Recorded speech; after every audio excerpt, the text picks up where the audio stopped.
Hello friends, ഇന്ന് നമ്മൾ ഒരു സങ്കീർത്തനം പോലെയുടെ അധ്യായം 12 വായിക്കാൻ പോകുന്നത്. അപ്പോൾ എത്രയും പെട്ടെന്ന് നമുക്ക് അതിലേക്ക് കിടക്കാം. രാത്രി അന്നയ്ക്ക് അതുതന്നെയായിരുന്നു വിചാരം. തൻ്റെ മുമ്പിൽ 3 വഴികളുണ്ടെന്നാണ് ദസ്തയേവ്സ്കി പറഞ്ഞത്. അതിൽ ജെറുസലേമിലേക്കുള്ള വഴി സന്യാസത്തിലേക്കുള്ള വഴിയാണ്. ജീവിതം ഉപേക്ഷിച്ച് ചൂതുകളി കേന്ദ്രത്തിലേക്കുള്ള രണ്ടാമത്തെ വഴി നാശത്തിലേക്കുള്ള വഴിയാണ്. ജീവിതം തുലച്ച് കുടുംബജീവിതത്തിലേക്കുള്ള വഴിയാണ് മൂന്നാമത്തെ വഴി. അതടഞ്ഞു കിടക്കുകയാണ്. യഥാർത്ഥത്തിൽ അതുകൊണ്ടല്ലേ തോന്നുന്നത് തകർന്ന മനുഷ്യനാണെന്ന്, പരിത്യക്തനാണെന്ന്, ആർക്കും വേണ്ടാത്തവനാണെന്ന്. അടഞ്ഞു കിടക്കുന്ന മൂന്നാമത്തെ വഴി തുറക്കാൻ വല്ല വഴിയുമുണ്ടോ എന്ന് നോക്കാൻ പറഞ്ഞപ്പോൾ ആ മുഖത്ത് കണ്ട ഭാവപ്പകർച്ച, കടൽ പോലെ ഇളകി മറിയുന്ന പ്രക്ഷുബ്ധമായ ആ ഹൃദയത്തിൻ്റെ നിശബ്ദമായ മുഴക്കം, അതൊക്കെ അതിൻ്റെ 100 ഇരട്ടിയായിട്ട് ഇപ്പോൾ അന്നയുടെ ഹൃദയത്തിൽ തങ്ങി നിൽക്കുന്നു. ആ നിമിഷങ്ങളിൽ ഒരു കടൽ പോലെ സ്വന്തം ഹൃദയം ഇളകിമറിഞ്ഞതോർക്കുമ്പോൾ അന്ന ജനാലയ്ക്കരികിൽ വിദൂരതയിൽ കാണാവുന്ന ആകാശത്തിലേക്ക് നോക്കി നിന്നു. ഏതു നിമിഷത്തിൽ നിന്നായിരുന്നു ആ ഇളകിമറിയലിൻ്റെ ആരംഭം? ഓർക്കുന്നില്ല. ഏതു തുള്ളിയിൽ നിന്നായിരുന്നു വേലിയേറ്റത്തിൻ്റെ ആദ്യത്തെ തരിപ്പെന്ന് സമുദ്രത്തിന് ഓർമ്മിക്കാൻ കഴിയുമോ പിന്നീട്? പിറ്റേന്ന് അവിടെ നിന്റെ ജോലി തീരാറായോ എന്ന് അമ്മ ചോദിച്ചപ്പോൾ അന്ന എല്ലാം വിശദമായി പറഞ്ഞു കേൾപ്പിച്ചു. എഴുതിക്കൊണ്ടിരുന്ന നോവലിനെ കുറിച്ചാണ് അമ്മ ചോദിച്ചതെങ്കിലും അവൾ പറഞ്ഞത് നോവലിസ്റ്റിനെ കുറിച്ചാണ്. സ്നേഹത്തോടെ, ബഹുമാനത്തോടെ, സഹതാപത്തോടെ, ആകെ തളർന്ന ഒരു ജീവിതം, ആർക്കും വേണ്ടാത്ത ഒരാൾ, ആരും സ്നേഹിക്കാനില്ലാത്ത ഒരാൾ, പക്ഷേ സ്നേഹത്തിന് വേണ്ടി അങ്ങേയറ്റം ദാഹിക്കുന്ന ഒരു ഹൃദയം. അന്ന അങ്ങനെ ഓരോന്നിനും ഊന്നൽ കൊടുത്താണ് പറഞ്ഞത്. അമ്മ അതെല്ലാം നിസ്സംഗതയോടെ കേട്ടു. മുമ്പ് കേട്ടിട്ടുള്ള കഥകൾ തന്നെ, യാതൊരു മാറ്റവുമില്ല. എന്തുകൊണ്ടാണ് ഈ ആൾക്കു മാത്രം തൻ്റെ തകർച്ചയിൽ നിന്ന് രക്ഷപ്പെടണമെന്നില്ലാത്തത്? അമ്മയ്ക്ക് അത്രേ തോന്നിയുള്ളൂ. അന്ന ദസ്തയേവ്സ്കിയുടെ നോവൽ പകർത്തിയെഴുതാൻ ദസ്തയേവ്സ്കിയുടെ വീട്ടിൽ പോകുന്നുണ്ടെന്നറിഞ്ഞപ്പോൾ ഒരു ബന്ധു അത് കർശനമായി വിലക്കി. അയാൾ ഒരു അസന്മാർഗിയാണെന്നായിരുന്നു അതിന് പറഞ്ഞ കാരണം. അത് ശരിയായിരിക്കുമോ എന്നൊരാശങ്ക അന്നയ്ക്കുമുണ്ടായിരുന്നു ആദ്യമൊക്കെ. എന്നാൽ ഇതുവരെ അത്തരത്തിൽ ഒന്നും ഉണ്ടായിട്ടില്ല. ആ ഭാഗത്തു നിന്ന് അഹിതമായിട്ടൊരു വാക്കുപോലും പറഞ്ഞിട്ടില്ല എന്നു മാത്രമല്ല, മറ്റുള്ളവരുടെ വ്യക്തിത്വത്തെ അറിഞ്ഞു ബഹുമാനിക്കുന്ന ഒരാളാണെന്നും തോന്നി. തന്നോട് കാണിച്ച പരിഗണനയും അങ്ങനെയുള്ളതായിരുന്നു. സ്നേഹം, വാത്സല്യം, അതിനൊന്നും യാതൊരു കളങ്കവുമില്ല. എന്നിട്ടും ആളുകൾ വിചാരിക്കുന്നത് മറിച്ചാണ്. ദസ്തയേവ്സ്കി എന്ന് കേൾക്കുമ്പോൾ ഏതോ ചെകുത്താനെ മുമ്പിൽ കണ്ടതുപോലെയാണ് ചിലർക്ക്. വേറെ ചിലരുണ്ട്, അവർ 2 വശവും പറയും. കാര്യം വലിയ എഴുത്തുകാരനാണ്, പക്ഷെ സൂക്ഷിക്കണം, സ്വഭാവം അത്ര തെളിഞ്ഞതല്ല. സ്വഭാവത്തിലെ കലങ്ങളായി താൻ എന്തെങ്കിലും കണ്ടുപോകും. ഓർത്തു നോക്കിയിട്ട് അന്നയ്ക്ക് അങ്ങനെ ഒരു അനുഭവം കണ്ടുപിടിക്കാൻ കഴിയുന്നില്ല. സ്വല്പം മുൻചുണ്ടിയുണ്ട്, ചിലപ്പോൾ പൊട്ടിത്തെറിക്കും. ഈ നിമിഷത്തിലെ ആളല്ല അടുത്ത നിമിഷത്തിൽ, അതൊക്കെ ശരി, പക്ഷെ ചീത്ത ആളല്ല, ഒരിക്കലുമല്ല. പിന്നെ സ്നേഹബന്ധങ്ങളുടെ കാര്യം, ആളെ കാണുമ്പോൾ വിശ്വസിക്കാൻ തോന്നുകയില്ല. ഈ സ്വരൂപം എങ്ങനെയാണ് പാനവിൻ്റെ ഭാര്യയെയും മേരിയ ദിമിത്രോവ്നായെയും അലക്സാണ്ടർ ഷുബർട്ടിനെയുമൊക്കെ ആകർഷിച്ചത്? അന്ന ഊറിച്ചിരിച്ചു. പുറമേ കാണിക്കുന്ന ഈ ആളിൻ്റെ ഉള്ളിൽ മറ്റൊരാളുണ്ട്. ഏതെങ്കിലും സ്നേഹത്തിൻ്റെ കാര്യത്തിൽ ഇയാൾ മുൻകൈ എടുത്തിട്ടുണ്ടാവുമോ? സംശയമാണ്. അല്ലെങ്കിൽ താൻ ആഗ്രഹത്തോടെ ആരെ നോക്കുന്നുവോ ആ ആളിൻ്റെ ഹൃദയം തനിക്ക് അധീനമായി തീരുന്ന വല്ല ദിവ്യശക്തിയുമുണ്ടോ ഈ ആളിന്? അന്ന ചെല്ലുമ്പോൾ ദസ്തയേവ്സ്കി എന്തോ എഴുതിക്കൊണ്ടിരിക്കുകയായിരുന്നു. നോവലൊന്നുമല്ല, കണ്ടാൽ അറിയാം. നോട്ട് ബുക്കിൽ എന്തോ കുറിച്ചു വയ്ക്കുകയാണ്. തൊട്ടടുത്ത് ബൈബിളും വിടർത്തി വെച്ചിരിക്കുന്നു. ഇന്നലെ വൈകുന്നേരം പാർക്കിൽ വെച്ച് കണ്ട ആ ഉത്കടമായ ഹൃദയഭാവമൊന്നും ഇപ്പോൾ ആ മുഖത്തില്ല. പരമശാന്തമെന്ന് പറഞ്ഞാൽ പോരാ, ഇപ്പോൾ കണ്ടാൽ ഒരു യോഗിയുടെ മട്ടുണ്ട്. ലൗകികമായ യാതൊന്നിൻ്റെയും നിഴൽ പോലും അടിക്കാതെ. അവൾ തൊട്ടപ്പുറത്തെ മേശയ്ക്കരികിൽ നോട്ട്ബുക്കും പെൻസിലുമായി ഇതാ ഞാൻ തയ്യാറെന്ന ഭാവത്തിലിരുന്നു. എഴുതിക്കൊണ്ടിരിക്കുന്നത് പൂർത്തിയാക്കിയതിനു ശേഷം നോട്ട്ബുക്ക് അടച്ച് ദസ്തയേവ്സ്കി എഴുന്നേറ്റു. നോവൽ എഴുതി പൂർത്തിയാക്കുന്ന വിചാരമൊന്നും ഇപ്പോഴില്ലെന്ന് തോന്നുന്നു. വേറെ വല്ലതുമൊക്കെയാണ് പറയുന്നത്. ഫെദോസ്യ ഇടനാഴിയിൽ വീണ് കാലൊളിക്കിയതിനെക്കുറിച്ചായിരുന്നു അപ്പോഴത്തെ പദം പറച്ചിൽ. രാത്രിയിലിരുന്ന് പകർത്തിക്കൊണ്ടുവന്നത് മുഴുവൻ അന്ന ദസ്തയേവ്സ്കിയെ കാണിച്ചു. അതൊക്കെ ഒന്ന് ഓടിച്ചു നോക്കിയതിനു ശേഷം പെട്ടെന്ന് മടക്കി വെച്ചു. ഞാനിപ്പോൾ മറ്റൊരു നോവലിനെ കുറിച്ചാണ് ചിന്തിക്കുന്നത്. ഇതിനേക്കാളൊക്കെ മൂല്യമുള്ളത്, ഇതിനേക്കാളൊക്കെ ഗംഭീരമായത്. അന്ന ചോദിച്ചു. അപ്പോൾ ഇതോ? അതവിടെ എങ്ങാനും കിടക്കട്ടെ, പിന്നെ എപ്പോഴെങ്കിലും പൂർത്തിയാക്കാം. അതെന്താ അങ്ങനെ? ഇത് പൂർത്തിയാക്കിയിട്ട് പോരെ അടുത്തത്? അന്നയ്ക്കറിയാഞ്ഞിട്ട എൻ്റെ ചില ദുസ്വഭാവങ്ങളിൽ ഇതും പെടും. എന്താണെന്ന് വെച്ചാൽ എഴുതി പകുതിയാവുമ്പോൾ ഇട്ടേച്ചു പോകും പുതിയ ഒന്നിലേക്ക്. എഴുതിക്കൊണ്ടിരുന്നത് അപൂർണമായി കിടക്കും. അത് പിന്നെ എന്തെങ്കിലും. ഇത് പക്ഷെ അങ്ങനെ പോരല്ലോ. ഇത് പൂർത്തിയാക്കി കൊടുത്തില്ലെങ്കിൽ സ്റ്റെല്ലോവ്സ്കിയുമായുള്ള ഇടപാട് അല്ലേ? ഒരു കാര്യം ചെയ്യാം, നവംബർ 1 മുമ്പ് അയാളെ കൊന്നുകളയാം. എന്താ? അന്നയ്ക്ക് ശുണ്ഠി വന്നു. തമാശ പറയാൻ കണ്ടൊരു നേരം. അവൾ പറഞ്ഞു, നോവൽ പൂർത്തിയാക്കുന്നതിനേക്കാൾ എളുപ്പം അതാണെങ്കിൽ എനിക്ക് വിരോധമില്ല. അതല്ലെന്നേ, ഇതിനേക്കാൾ മഹത്തമായൊന്ന് ഒരു മഹാപ്രളയം പോലെ മനസ്സിൽ വന്നലയ്ക്കുമ്പോൾ. എന്താ അത്? ഡെവിൾസ് പൊസസ്ഡ്, ഭൂതാവിഷ്ടർ. അതെന്നെ വല്ലാതെ പ്രലോഭിപ്പിക്കുന്നു. മഹത്തായ എന്തോ ആണതെന്ന് എൻ്റെ ഹൃദയം പറയുന്നു. അത്ര എളുപ്പമൊന്നുമല്ല, അതെനിക്കറിയാം. ഞാനതിൻ്റെ ഒരു കുറിപ്പെഴുതുകയായിരുന്നു. ബൈബിളിൽ നിന്നാണ് ആശയം. വിശ്വാസ സംബന്ധമായിട്ടായിരിക്കും. അത്ര സരളമായിട്ടൊന്നും പറയാൻ സാധിക്കില്ല. ഈശ്വരൻ്റെ നിരീശ്വരത്വം, സ്ഥിരചിത്തൻ്റെ അദൃശ്യമായ ചിത്തഭ്രമങ്ങൾ, തിന്മയുടെ സൗന്ദര്യം, അതിശൈത്യത്തിൻ്റെ ഉള്ളിലെ അത്യുഷ്ണം, അങ്ങനെ വൈരുദ്ധ്യങ്ങളിലൂടെ ധ്വനിപ്പിക്കാൻ കഴിയുന്ന ഒരു കാവ്യാനുഭവം. അന്നെ നോക്കുമ്പോൾ ആദ്യം കണ്ട നിസ്സംഗതയൊക്കെ പോയി മറിഞ്ഞിരിക്കുന്നു. ഇപ്പോൾ അതിൻ്റെ സ്ഥാനത്ത് കത്തിക്കാളുന്നൊരു ഭാവമാണ്. കണ്ണുകൾ ദീപ്തമായിരിക്കുന്നു. ശരിക്കും ഏതോ ഒരു ഭൂതം ബാധിച്ചതുപോലെയുണ്ടെന്ന് അന്നയ്ക്ക് തോന്നി. അതിനിടയ്ക്ക് എപ്പോഴാണ് ഈ ഭാവമാറ്റമുണ്ടായത്? ലൂക്കോസിൻ്റെ സുവിശേഷം ഓർമ്മയുണ്ടല്ലോ. ജ്വലിക്കുന്നൊരു ഭാവത്തോടെ ദസ്തയേവ്സ്കി അന്നയെ നോക്കി. പറയൂ, ഓർമ്മയുണ്ടോ? ഉണ്ടെന്നോ ഇല്ലെന്നോ പറയാൻ അന്ന ഒരു നിമിഷം വൈകി. അപ്പോഴേക്കും ദസ്തയേവ്സ്കി ബൈബിൾ എടുത്ത് വിടർത്തിക്കഴിഞ്ഞു. അടയാളപ്പെടുത്തി വെച്ചിരുന്ന ലൂക്കോസിൻ്റെ സുവിശേഷത്തിലെ ഒരു ഭാഗം വായനയും തുടങ്ങി. അവർ ഗലീലിയയ്ക്കു നേരെയുള്ള ഗെരസേന്യ ദേശത്ത് എത്തിച്ചേർന്നു. അവർ കരയ്ക്കിറങ്ങിയപ്പോൾ ബഹുകാലമായി ഭൂതങ്ങൾ ബാധിച്ചൊരു മനുഷ്യൻ പട്ടണത്തിൽ നിന്ന് എതിരെ വന്നു. അവൻ ബഹുകാലമായി വസ്ത്രം ധരിക്കാതെയും വീട്ടിൽ പാർക്കാതെയും ശവക്കല്ലറകളിൽ അത്രയായിരുന്നു. അവൻ യേശുവിനെ കണ്ട് നിലവിളിച്ച് യേശുവിനെ നമസ്കരിച്ച്, യേശുവെ, മഹോന്നതനായ ദൈവത്തിൻ്റെ പുത്ര, എന്നെ ഉപദ്രവിക്കരുതേ എന്ന് ഉറക്കെ കരഞ്ഞു. യേശു അവനോട്, നിന്റെ പേരെന്തെന്ന് ചോദിച്ചു. അനേകം ഭൂതങ്ങൾ അവനെ ബാധിച്ചിരുന്നത് കൊണ്ട് അവൻ ലഗ്യോൻ എന്ന് പറഞ്ഞു. അപ്പോൾ പാതാളത്തിലേക്ക് പോകുവാൻ കൽപ്പിക്കരുതേ എന്ന് ഭൂതങ്ങൾ യേശുവിനോട് അപേക്ഷിച്ചു. അവിടെ മലയിൽ മേഞ്ഞുകൊണ്ടിരുന്ന പന്നികളിൽ പ്രവേശിക്കാൻ അനുവാദം തരണേ എന്ന് ഭൂതങ്ങൾ അവനോട് പറഞ്ഞു. അവൻ അനുവാദം കൊടുത്തു. ഭൂതങ്ങൾ ആ മനുഷ്യനെ വിട്ട് പന്നികളിൽ പ്രവേശിച്ചു. ഭൂതങ്ങൾ ബാധിച്ച് പന്നികൾ കടും തൂക്കത്തോടെ തടാകത്തിലേക്ക് പാഞ്ഞ് വീർപ്പുമുട്ടിച്ചത്തു. ഇത് സംഭവിച്ചത് കാണാൻ അവർ യേശുവിൻ്റെ അടുക്കലേക്ക് വന്നു. ഭൂതങ്ങൾ വിട്ടുപോയ മനുഷ്യൻ വസ്ത്രം ധരിച്ചും സുബോധത്തോടെയും യേശുവിൻ്റെ കാൽക്കലിരിക്കുന്നത് കണ്ട് അവർ ഭയപ്പെട്ടു. ആ സുവിശേഷ ഭാഗം എങ്ങനെ ഒരു നോവലിന് ആധാരമായി തീരുമെന്നൊന്നും അന്ന ആലോചിക്കാൻ പോയില്ല. അവളുടെ മനസ്സപ്പോഴും ഏതാണ്ട് 3/4 ഭാഗവും കഴിഞ്ഞു നിൽക്കുന്ന ചൂതാട്ടക്കാരനിലായിരുന്നു. മറ്റൊരു ചിന്തയും അപ്പോൾ അവളുടെ മനസ്സിൽ ഉയർന്നു വന്നു. ചൂതാട്ടക്കാരൻ ഇവിടെ നിർത്തുകയാണെങ്കിൽ പിന്നെ താനിവിടെ നിന്നിട്ട് കാര്യവുമില്ല. അന്നയുടെ ആലോചന അങ്ങനെ ചിതറിപ്പോകുന്നതിനിടയ്ക്ക് ദസ്തയേവ്സ്കി ആ നോവലിൻ്റെ ആന്തരികമായ ആശയസങ്കല്പങ്ങളെക്കുറിച്ച് പറയാൻ തുടങ്ങി. ആ സുവിശേഷ കഥയെ റഷ്യയുടെ ചരിത്രത്തോട് ബന്ധപ്പെടുത്തുകയാണ് ഉദ്ദേശം. ഭൂതങ്ങൾ റഷ്യക്കാരെ വിട്ട് ഒരു പന്നിക്കൂട്ടത്തിൽ പ്രവേശിക്കുന്നു. ഭീകരപ്രവർത്തകരെയാണ് ദസ്തയേവ്സ്കി പന്നികളായി കാണുന്നത്. റഷ്യയുടെ വർത്തമാനകാല യാഥാർത്ഥ്യങ്ങളെ വളരെ ശക്തിയായി ഒരു സുവിശേഷ കഥയുടെ ആശയഭംഗിയിൽ ധ്വനിപ്പിക്കാൻ കഴിയുമത്രേ. ആരെയൊക്കെയോ മനസ്സിൽ കണ്ടിട്ടുണ്ടെന്ന് വ്യക്തം.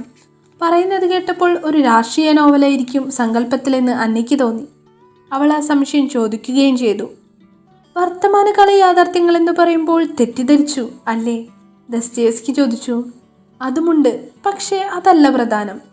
രാഷ്ട്രീയ പ്രശ്നങ്ങളെക്കാൾ എന്നെ ആകർഷിക്കുന്നത് ധാർമ്മിക സമസ്യകളാണ്. ധാർമ്മിക സമസ്യകൾ പ്രകാശിപ്പിക്കാൻ സമകാലിക രാഷ്ട്രീയ പ്രശ്നങ്ങൾ ഉപയോഗിക്കുമെന്ന് മാത്രം. ധാർമ്മിക വ്യസനങ്ങളുടെ തത്വചിന്ത എന്നൊന്ന് ഞാൻ സങ്കല്പിക്കുന്നുണ്ട്. ജീവിതത്തെ ഞാൻ നോക്കിക്കാണുന്നത് ഈ കണ്ണാടിക്കുഴലിലൂടെയാണ്. ആ കഥയിലൂടെ എനിക്ക് ഗൗരവമുള്ള ചിലത് പറയാനുണ്ട്, മനുഷ്യകുലത്തോടും ദൈവത്തോടും. അപ്പോൾ അന്ന ചോദിച്ചു, ചൂതുകളിക്കാരൻ്റെ കഥയിൽ അങ്ങനെയൊന്നും ഇല്ലെന്നാണോ? എങ്കിൽ പിന്നെ എന്തിനാണ് അങ്ങനെയൊന്നും എഴുതാൻ പുറപ്പെട്ടത്? ഉണ്ട്, ദസ്തയേവ്സ്കി പറഞ്ഞു. ലളിതമായൊരാശയം. ലളിതമായൊരാശയം എന്ന് പറഞ്ഞതുകൊണ്ട് അതിനെ ഗൗരവമില്ലെന്ന് വിചാരിക്കരുത്. പറയാതെ എങ്ങനെയാ അറിയുന്നേ? അന്ന ചോദിച്ചു. ഞാൻ നോക്കുമ്പോൾ അതൊരു കഥയാണ്. അപ്പോൾ ദസ്തയേവ്സ്കി വളരെ ഗൗരവത്തോടെ ഒരു കാര്യം ചോദിച്ചു. എന്താണ് ജീവിതം? ശൂന്യതയിലേക്കെന്ന പോലെ അന്ന വെറുതെ മിഴിച്ചു നോക്കി. പിന്നെ ദസ്തയേവ്സ്കി ജീവിതത്തെ സംബന്ധിച്ച് വ്യക്തമായൊരു കാഴ്ചപ്പാട് അവതരിപ്പിച്ചു. ജീവിതം ഒരു ചൂതുകളിയാണ്. ചിലർ നേടുന്നു, ചിലർ നഷ്ടപ്പെടുന്നു. നോക്ക്, ഏത് ജീവിതത്തിലും സംഭവിക്കുന്നത് അതല്ലേ? ജീവിതത്തിൻ്റെ ദൂരം താണ്ടി ഒടുവിലെത്തിയ വഴിയമ്പലത്തിൻ്റെ തിണ്ണയിൽ ഒരു സന്ധ്യയ്ക്ക് ചെന്നിരുന്ന മനുഷ്യൻ കണക്ക് നോക്കുന്നു.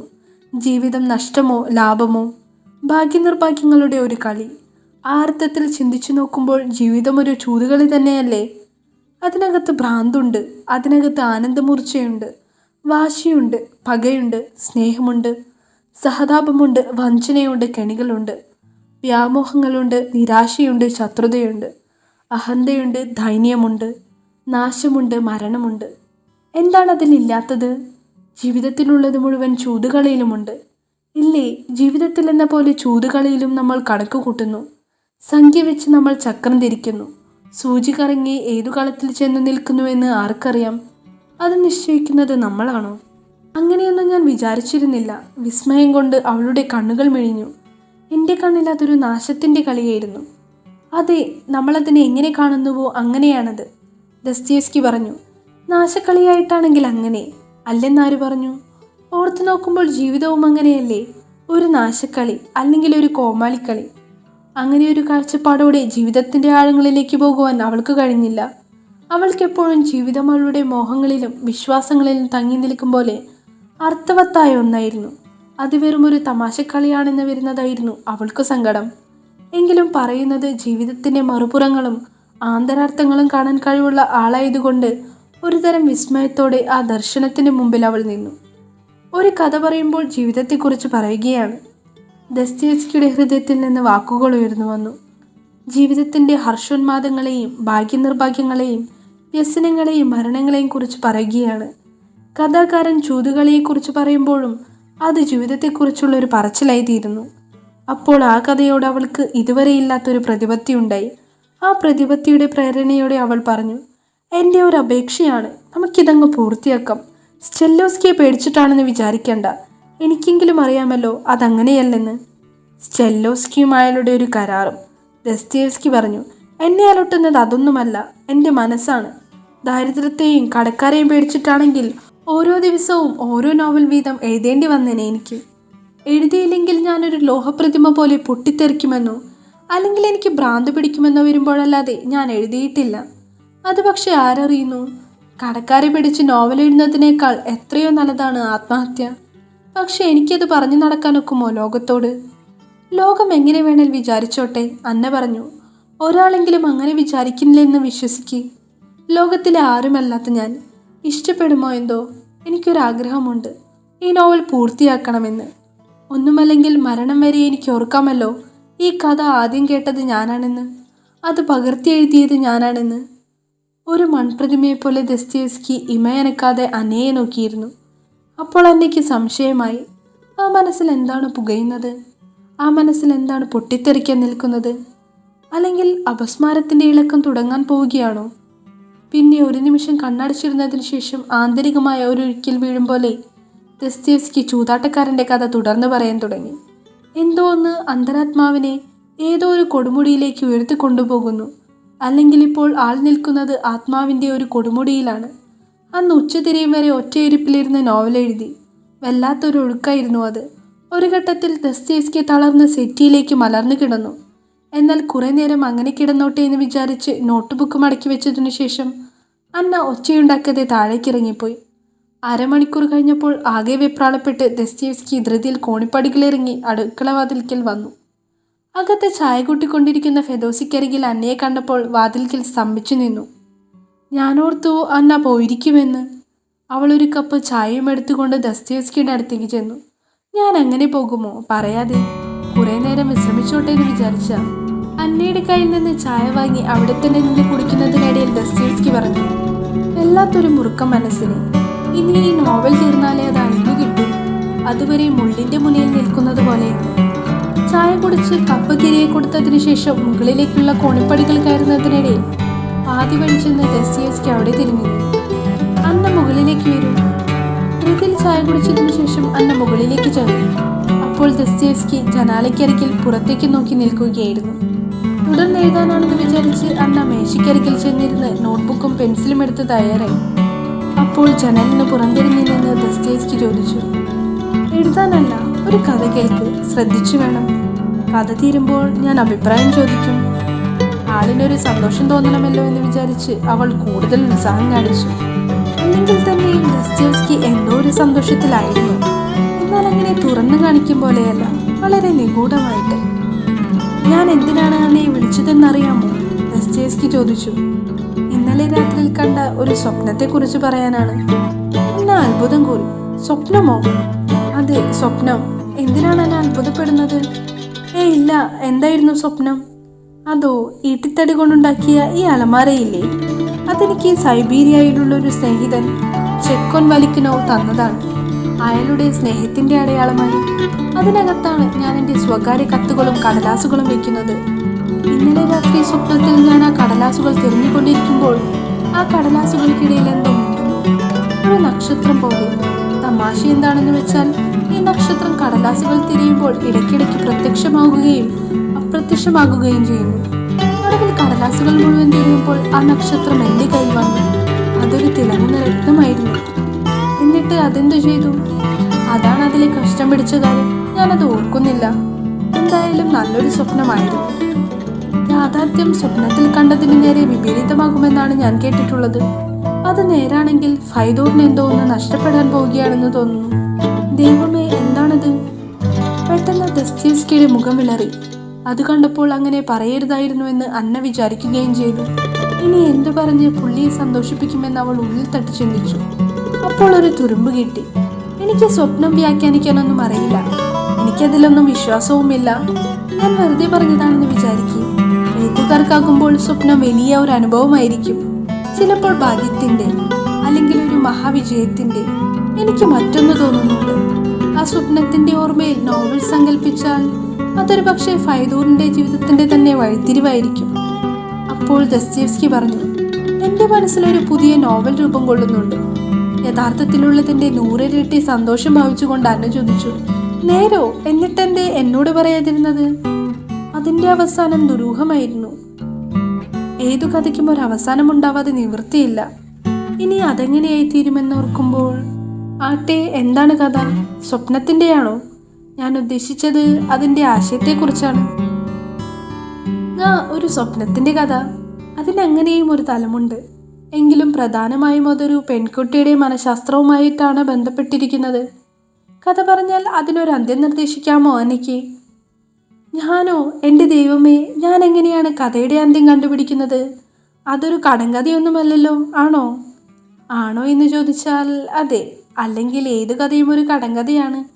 അല്ലെന്ന് വിശ്വസിക്കുന്നുണ്ടോ അന്ന? എന്ന അർത്ഥത്തിൽ ദസ്തയേവ്സ്കി അവളെ ചുഴിഞ്ഞു നോക്കി.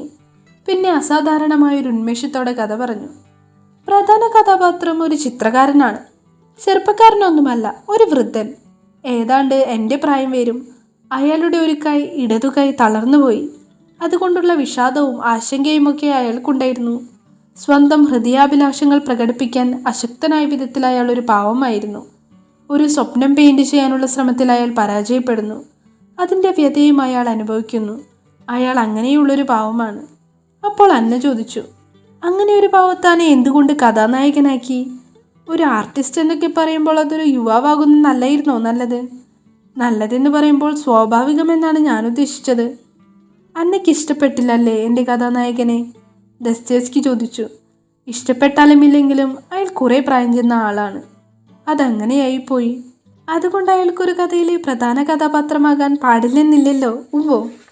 അന്ന പറഞ്ഞു. അങ്ങനെയൊന്നുമില്ല. സ്വന്തം കലയെ സ്നേഹിക്കുന്നുണ്ടല്ലോ അയാൾ, അത് മതി. ദസ്തയേവ്സ്കി കഥ തുടർന്നു. എങ്ങനെയായാലും അയാൾ ഒരു പെൺകുട്ടിയെ സ്നേഹിക്കുന്നു. പെൺകുട്ടി എന്ന് പറയുമ്പോൾ അന്നയുടെ പ്രായം വരും. നമുക്കവളെ ആന്യ എന്ന് വിളിക്കാം. അതിസുന്ദരി, ബുദ്ധിമതി, ജീവിതത്തെക്കുറിച്ച് ശുഭപ്രതീക്ഷയുള്ളവൾ, നല്ല നയജ്ഞ, മറ്റുള്ളവരുടെ ഹൃദയം കാണാനുള്ള കണ്ണുള്ളവൾ. ഒരു ചിത്രപ്രദർശനത്തിൽ വെച്ച് ആ ചിത്രകാരൻ ആ യുവസുന്ദരിയെ കാണുന്നു. അയാൾക്കെങ്ങനെയോ അവളോട് വലിയ ഇഷ്ടം തോന്നുന്നു. ഇഷ്ടമെന്ന് വെച്ചാൽ സ്നേഹം. തൻ്റെ ജീവിതത്തിൻ്റെ ഭാവിയും സാഫല്യവുമൊക്കെ അയാൾ അവളിൽ കാണുന്നു. അയാളുടെ സ്വപ്നം എന്ന് വിചാരിച്ചാൽ മതി. പക്ഷേ അങ്ങനെയൊരു സ്വപ്നം നിഷ്ഫലമായി തീരുകയല്ലേ സ്വാഭാവികം? അവൾ തിരിച്ച് ആ ചിത്രകാരനെ സ്നേഹിക്കുമോ? അങ്ങനെയൊരു പെൺകുട്ടി ഒരു വൃദ്ധനായ ചിത്രകാരനെ സ്നേഹിക്കുകയാണെങ്കിൽ ആ സ്നേഹം അവളുടെ ഭയാനകമായൊരു ആത്മബലിയായി തീരുകയില്ലേ? ആ വൃദ്ധൻ്റെ ജീവിതവുമായി തൻ്റെ ജീവിതത്തെ ബന്ധിപ്പിക്കാൻ തുനിയുകയാണെങ്കിൽ പിന്നീട് അതോർത്ത് അവൾക്ക് ദുഃഖിക്കേണ്ടി വരില്ലേ? അല്ലെങ്കിൽ അതൊക്കെ പോകട്ടെ, അത്ര സുന്ദരിയായ ഒരു പെൺകുട്ടി വൃദ്ധനും ദരിദ്രനുമായ ഒരാളെ സ്നേഹിക്കുമോ? അതൊരു മനഃശാസ്ത്രപരമായ അസത്യമായിരിക്കുകയില്ലേ? അതിനൊരു ഉത്തരം കിട്ടണം എനിക്ക്. സുന്ദരിയായ ഒരു പെൺകുട്ടിക്ക് വൃദ്ധനും ദരിദ്രനുമായ ഒരു ചിത്രകാരനോട് സ്നേഹം തോന്നിക്കൂടെന്നാര് പറഞ്ഞു? അന്ന ചോദിച്ചു. എന്തൊരു മനഃശാസ്ത്ര തത്വമാണത്? എനിക്ക് തോന്നുന്നത് മറിച്ചാണ്. ഒരു പെൺകുട്ടി വൃദ്ധനായ ചിത്രകാരനെ സ്നേഹിക്കുന്നതിൽ അസ്വാഭാവികമായിട്ടൊന്നുമില്ല. ചിത്രകാരൻ വൃദ്ധനും ദരിദ്രനുമാണെങ്കിൽ എന്ത്?